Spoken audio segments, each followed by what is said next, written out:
No, lluvia tampoco casi no hay, como no es como anterior. Mucho calor ahí, no es normal.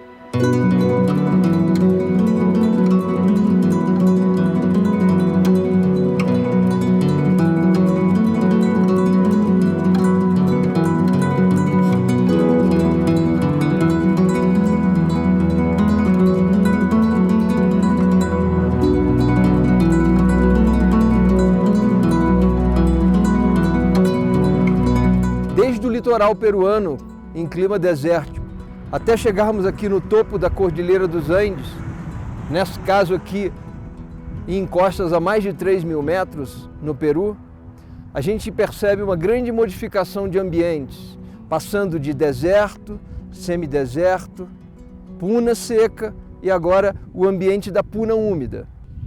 Na parte baixa do deserto, a água que desce da Cordilheira dos Andes permite o seu uso irrigado e uma produção intensa de fruta voltada tanto para o consumo interno como para a exportação.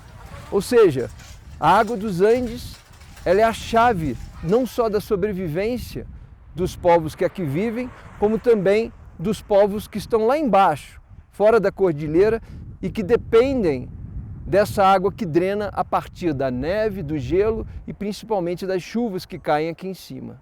Foi o degelo e a água disponibilizada pelo degelo desses glaciares de alta montanha que permitiu que o homem fosse pouco a pouco se adaptando às altitudes cada vez maiores. Assim foi com a cultura Chavin e assim foi com o Império Inca, que conseguiu consolidar uma estrutura econômica e social bastante ampla no alto dos Andes, especialmente no entorno da Cordilheira Blanca, onde nós temos ainda os maiores pacotes de neve e gelo acumulados.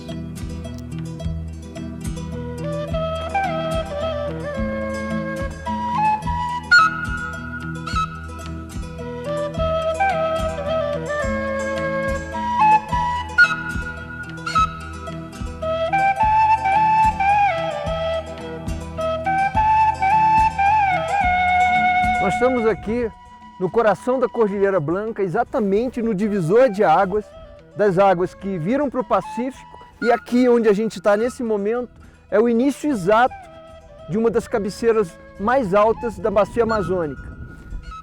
Nessa área aqui nasce o rio Ucayali, que é um dos principais formadores do rio Amazonas. Aqui começa toda a história hidrológica do Amazonas.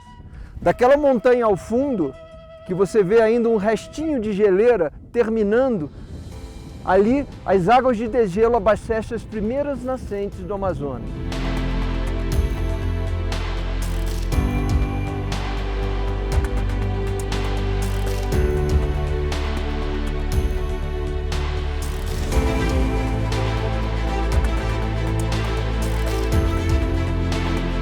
A Cordilheira Blanca, no Peru, ela representa o maior manto de gelo nas latitudes tropicais no nosso planeta. Ela representa praticamente 99% de tudo que existe de neve e gelo acumulado nos trópicos.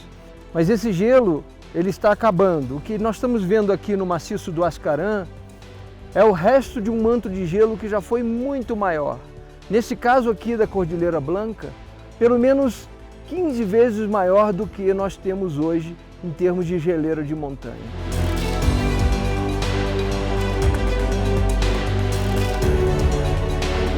Se você olhar os 75 milhões de pessoas que vivem em alta montanha e dependem dessas geleiras tropicais e da neve que cai, isso vai ser mais agudo, vai ser mais sério para a parte sul. Então vamos dizer, Colômbia e Equador talvez não sofram tanto. O Peru vai ter uma mudança muito forte, já está tendo.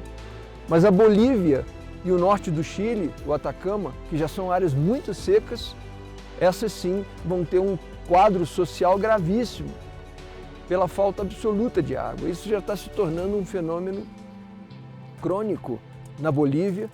Então já tem casos de cidades como La Paz e de populações inteiras, La Paz, El Alto, com mais de 2 milhões de pessoas, que ficam sem água durante 3, 4 meses, sem absolutamente nenhuma água. A gente vai ter que começar a ter migração em massa de gente do altiplano para dentro da parte amazônica. Então, aqui no Peru, as pessoas que dependem do cultivo da batata, da quinoa e de todo o alimento que eles produzem com base no degelo, não vai mais ter. Eles vão ter que descer a bacia amazônica, eles vão ter que procurar águas de chuva. A neve e o gelo não vão mais abastecer de água essas pessoas que moram no alto dessas montanhas. Vai ser uma mudança social imensa.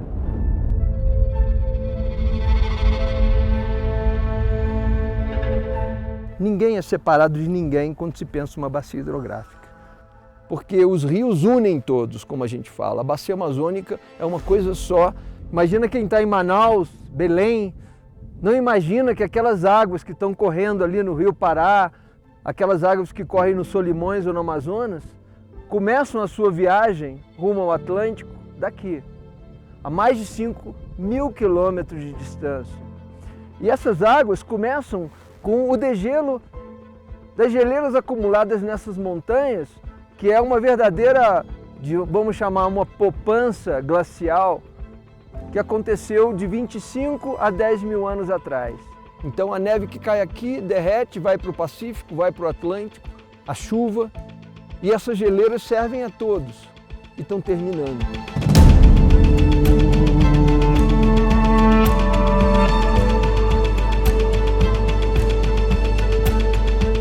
O que a gente sabe do monitoramento climático da alta montanha andina é que nós já não temos mais permafrost.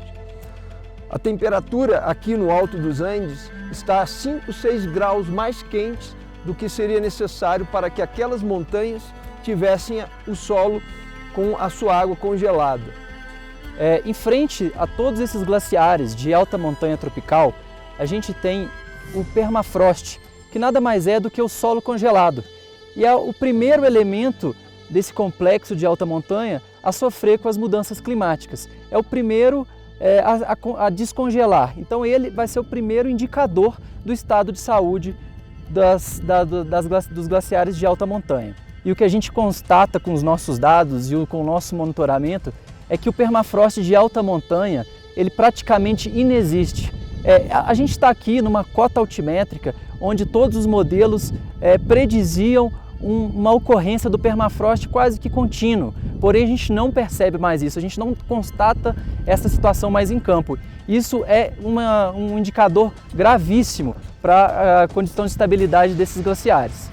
Então o que a gente está vendo aqui é realmente um processo final da marcha do degelo desde os últimos 10 mil anos até hoje, em que praticamente toda a poupança do gelo foi consumida e que agora vai ser, pelo aquecimento global criado pelo homem, muito mais rapidamente extinta.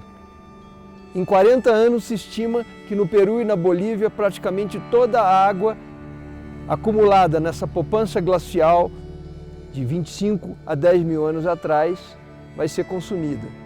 Como essas populações vão viver daqui a 50 anos, é um problema de gestão do futuro dessas sociedades que vai colocar desafios enormes, tecnológicos, sociais, econômicos, nas sociedades de alta montanha, de onde vem a água, a maior parte da água amazônica.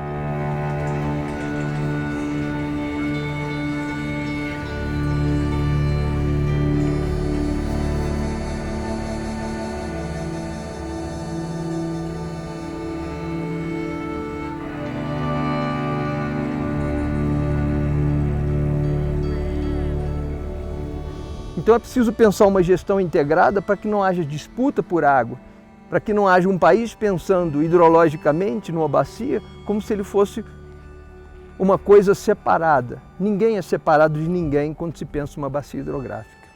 Não adianta a gente pensar, se eu estou queimando uma floresta lá embaixo, só interessa ao Brasil. Não, tem estudos que mostram, inclusive de cientistas brasileiros, que aquelas partículas escuras da fuligem das queimadas, que a gente chama de black carbon, cai aqui nessas geleiras e acelera o degelo. Os estudos mostram que mais de 30% do degelo é devido a essa influência das queimadas. A única forma de pensar e conservar a água com inteligência é coletivamente, é fazendo uma diplomacia científica inteligente e uma gestão e um planejamento dessas bacias de uma forma conjunta, integrada. Esse é o caminho e a mudança climática está nos ensinando a apressar o passo nessa direção.